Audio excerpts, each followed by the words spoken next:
AI의 급속한 발전으로 점점 사라지는 직업이 많아지는 이 시대예요. 또 반대로 사회의 변화에 따라 새롭게 만들어지는 직종도 있는데요.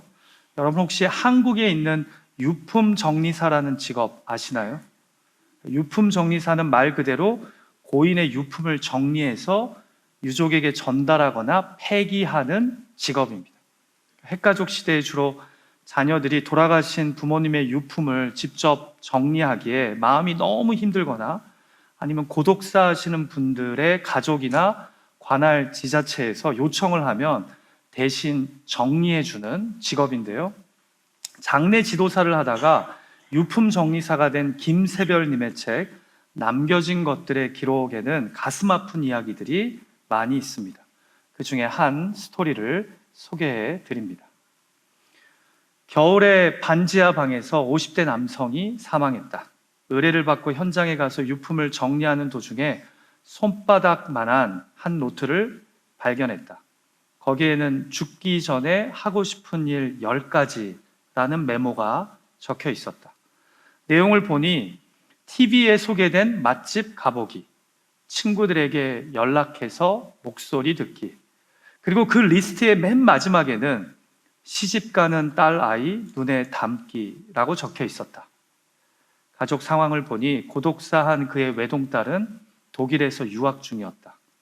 딸은 아버지가 간암이라는 사실을 전혀 몰랐고 딸을 생각한 아버지는 끝까지 그 사실을 숨기고 자신의 딸을 눈과 가슴에 담으며 혼자 숨을 거둔 것이다. 그럼 요즘 한국에서는요, 고독사가 사회 이슈라고 합니다. 고독사가 무엇입니까?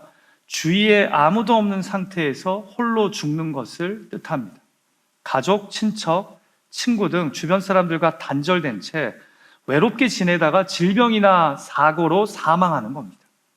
안타까운 점은 고독사의 남녀 비율을 보면요, 남자가 여자에 비해 4배 이상 높다고 합니다. 이것은 남자들이 여자들에 비해 사회적으로 매우 외로운 존재가 되기에 취약하다는 것을 보여줍니다.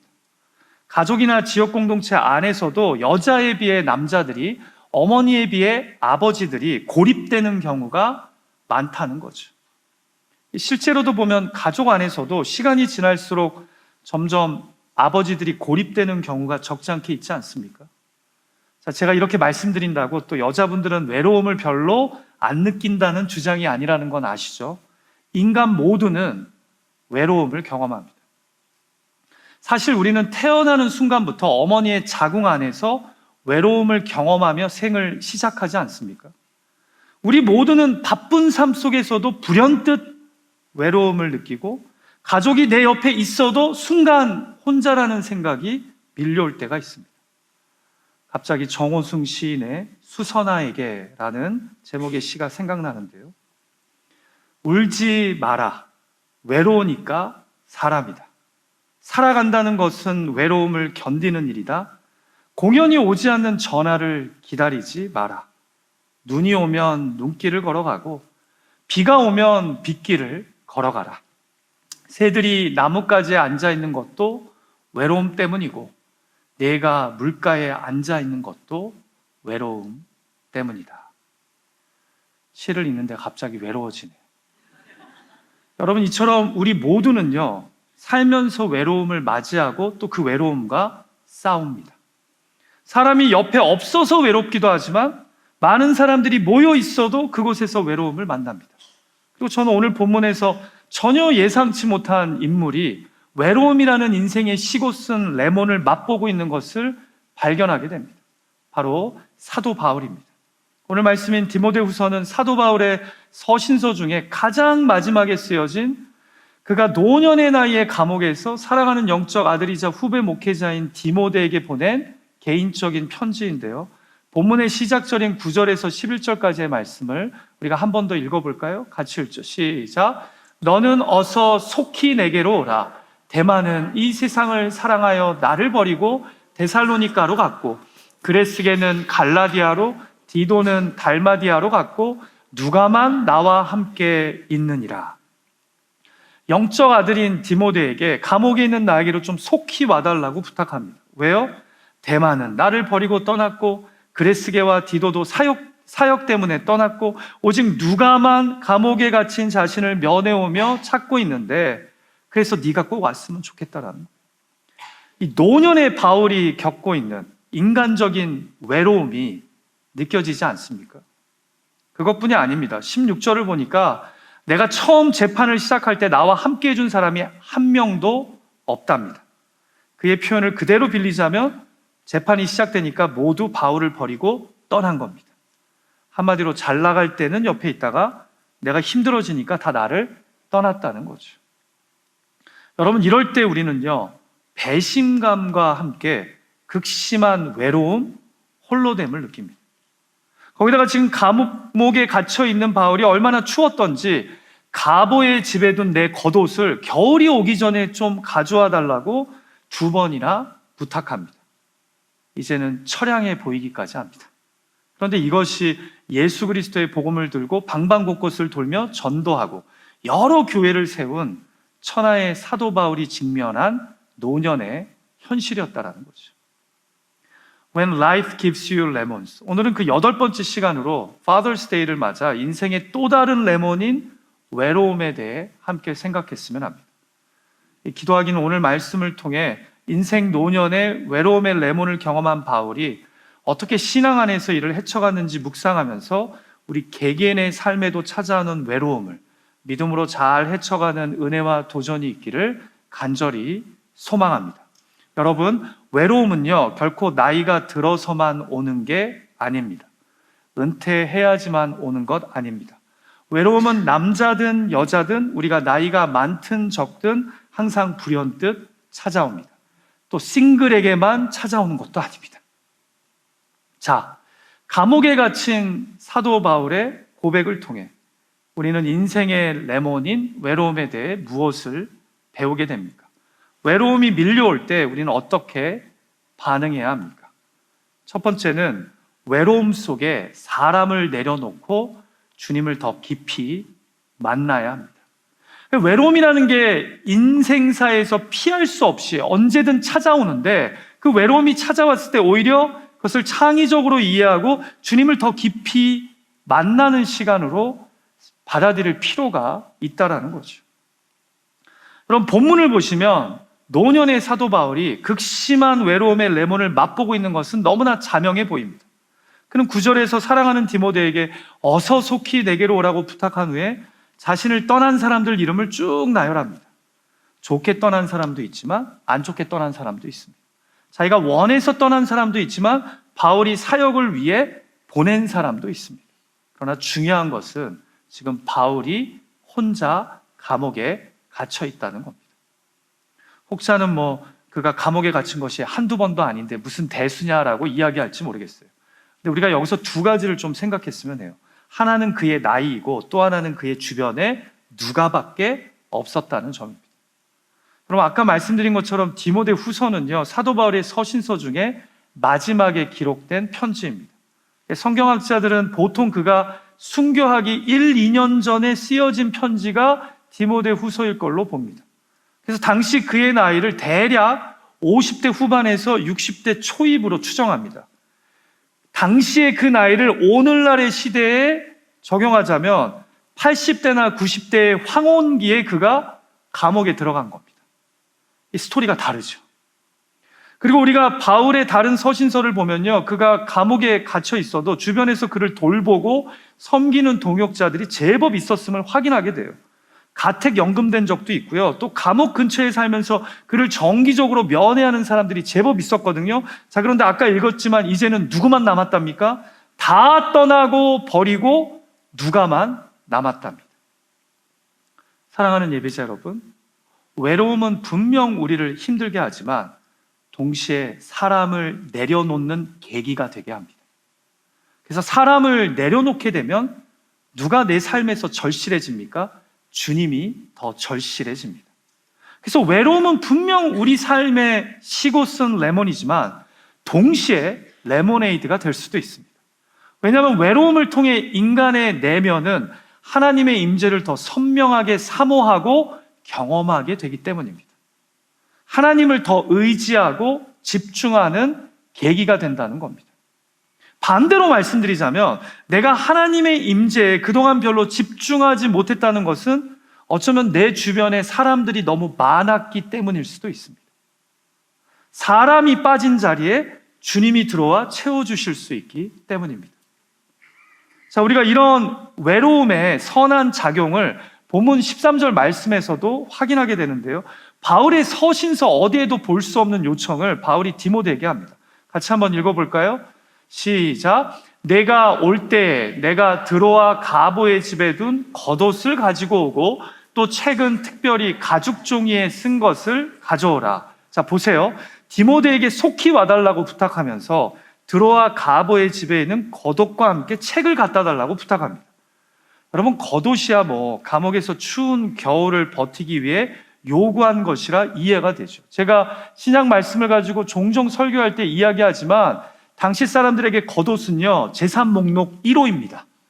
이 팔레스타인 지역의 지형상 겉옷은 이불 역할을 하는, 추운 겨울을 보낼 수 있게 해주는 그런 소중한 외투이기 때문입니다.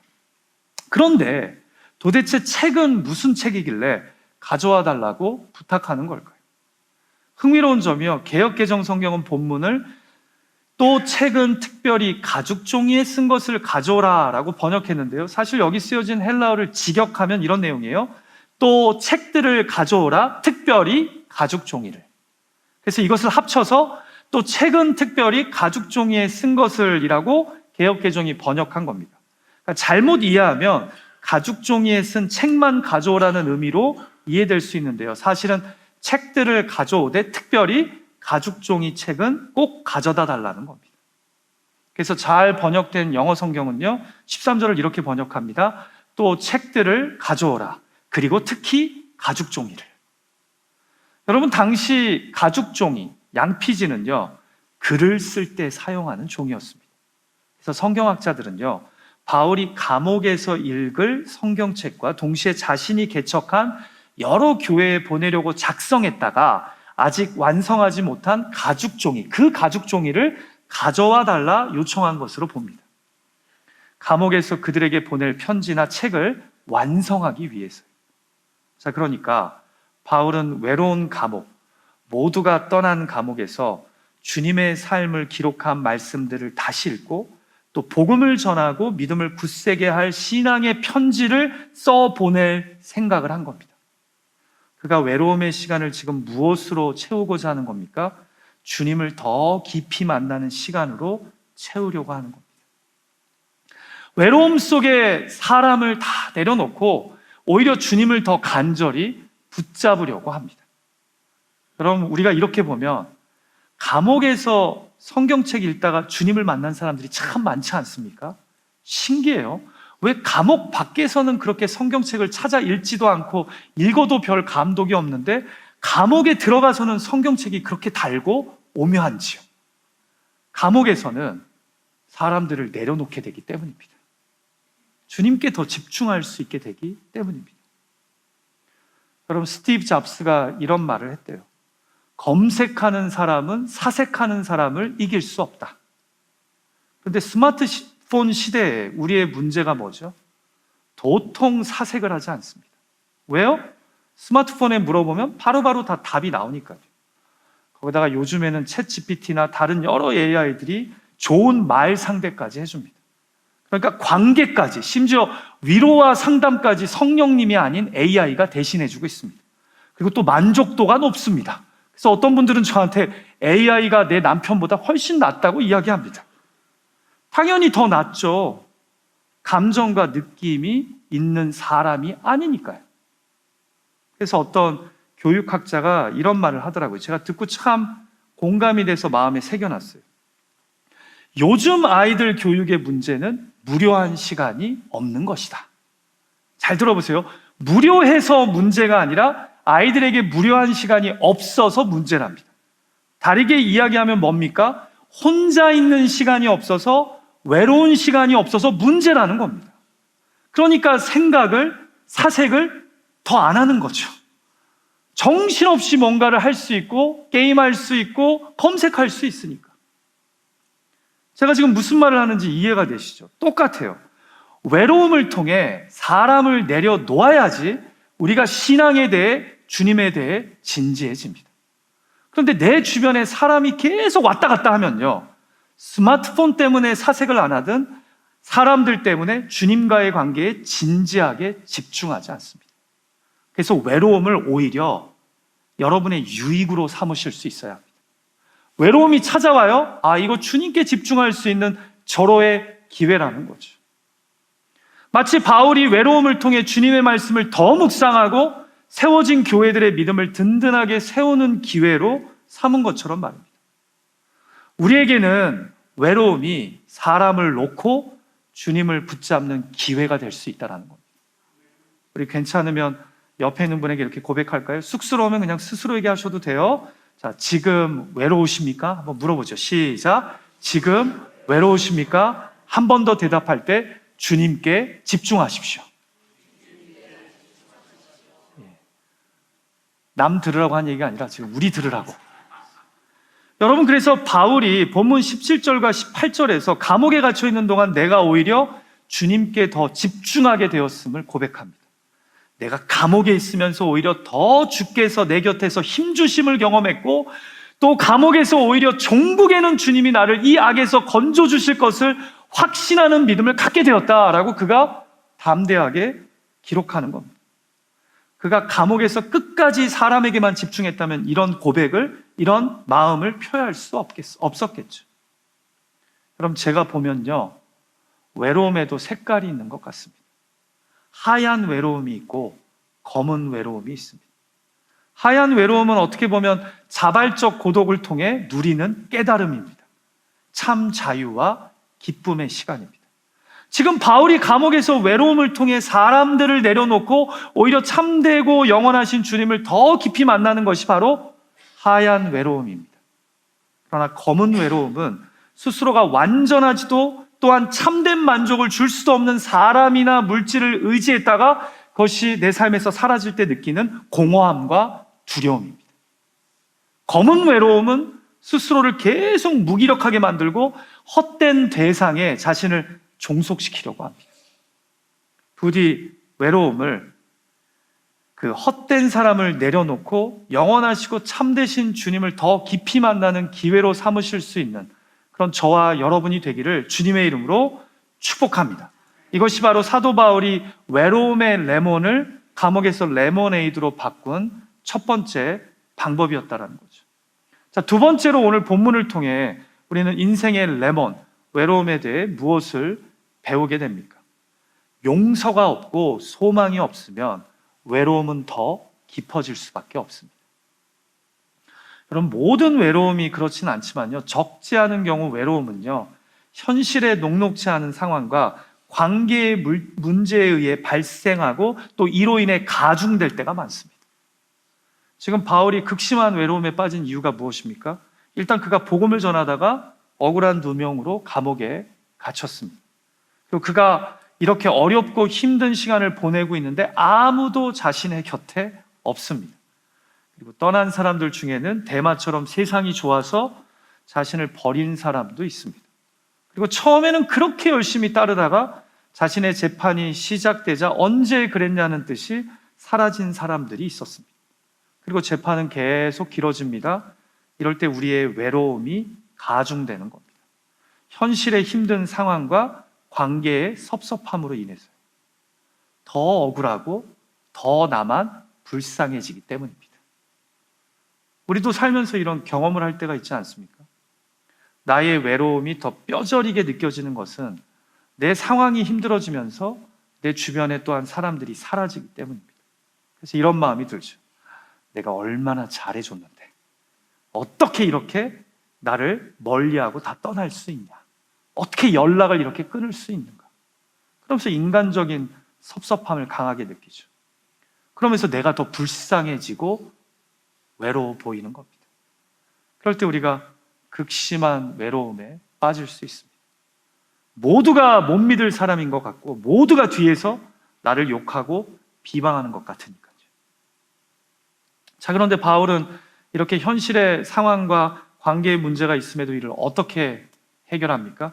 같이 보면 16절 말씀 먼저 읽어볼까요?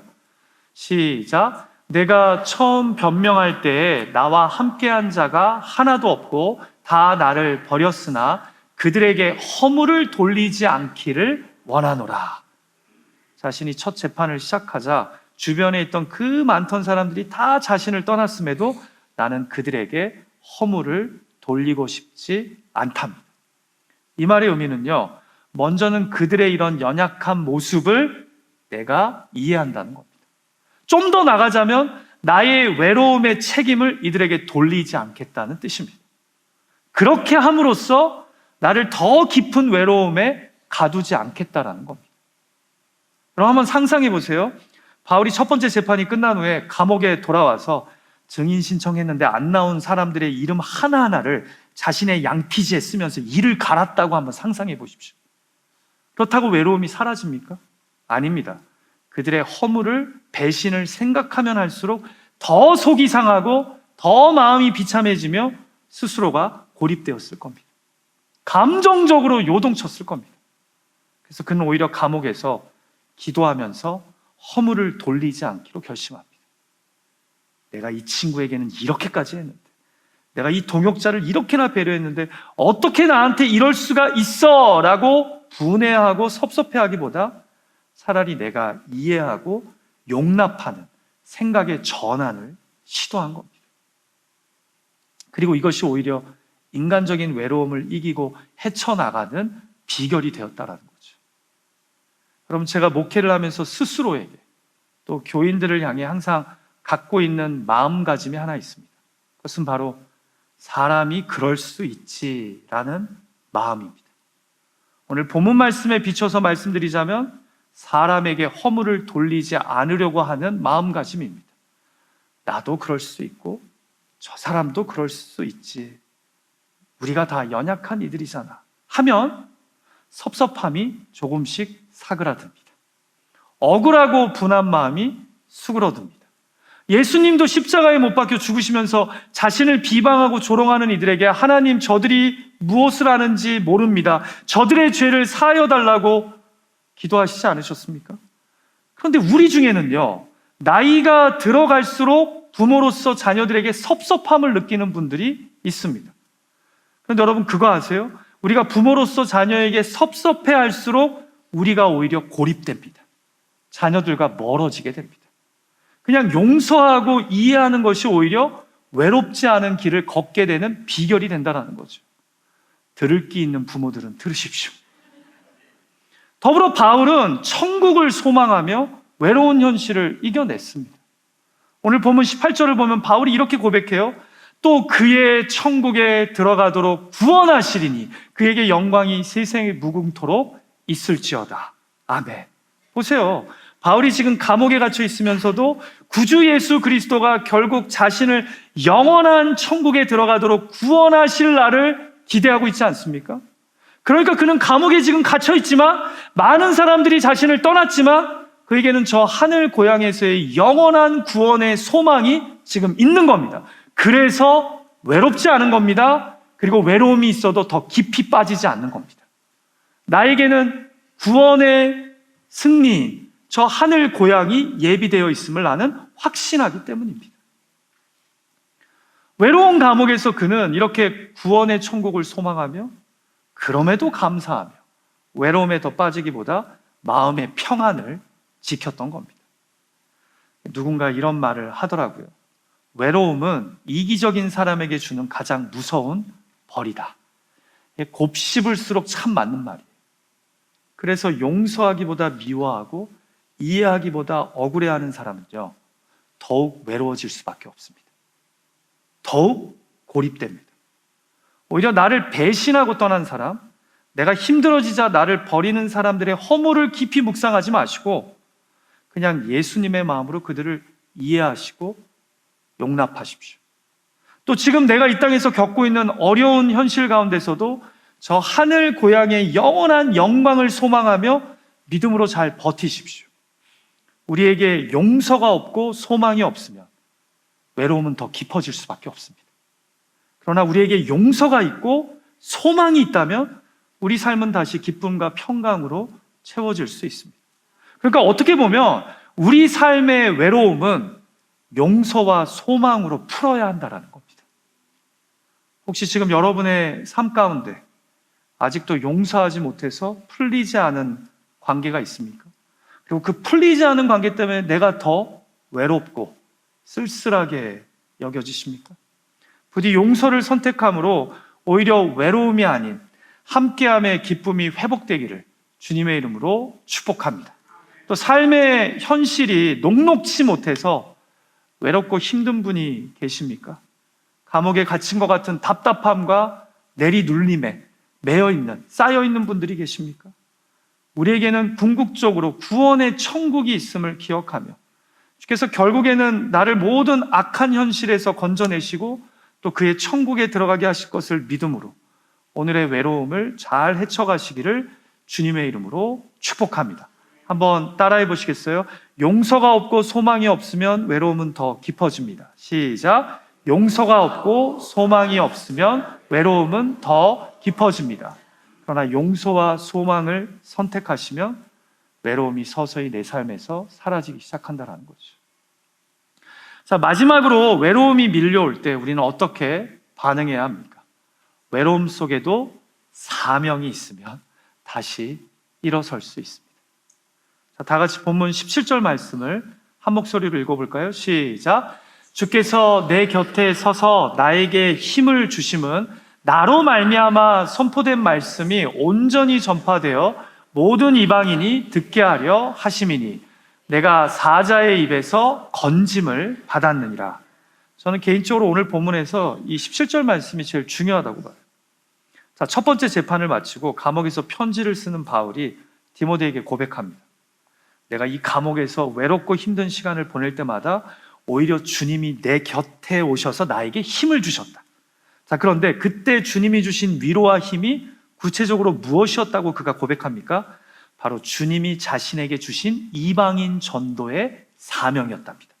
그러니까 그는 외로운 감옥에서 억울한 재판정에서도 주님이 자신에게 주신 이방인 전도의 사명을 통해 위로를 받고 힘을 내서 주어진 삶을 감당해 갔다라는 겁니다.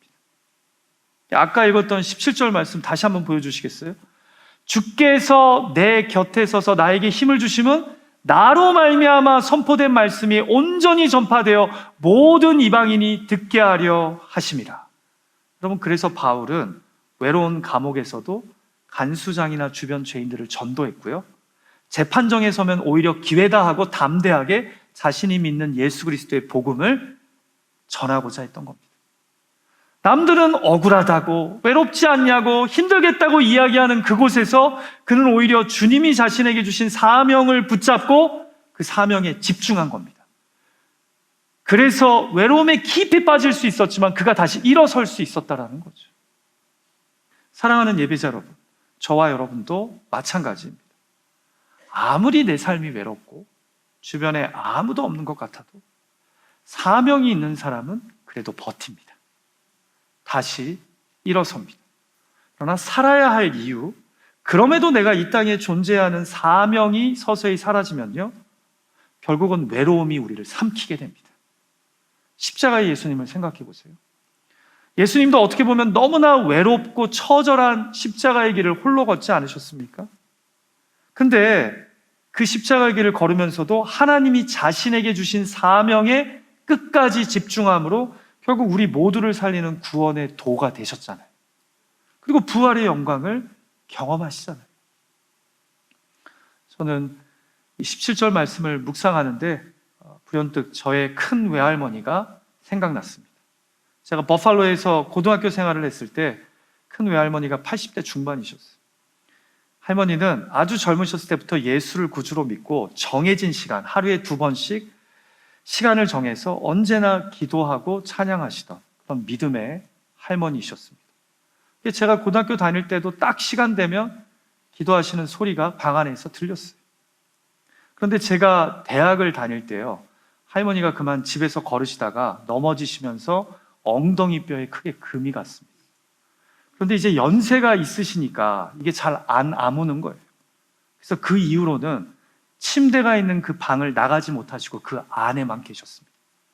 그럼 이모가 식사 때 식사할 거 갖다 주시고, 또 우리가 방에 찾아가서 할머니하고 대화하고, 한 번은 제가 방학 때 버팔로에 가서 할머니 방에 찾아가 인사하고 대화를 나누는데요, 확실히 예전보다 기력이 많이 빠지셨더라고요. 그리고 방에만 계시니까 얼마나 답답하고 힘드시겠습니까? 방 안에 따로 화장시설, 요강도 두고 그렇게 생활하셨단 말이에요. 그래서 제가 할머니 보면서 좀 안쓰러운 마음에, 할머니 힘드시지 않아요? 외롭지 않으세요? 라고 이렇게 질문했어요. 그러니까 할머니가 가지신 제가 잊지 못하는 100만 불짜리 그 미소가 있거든요.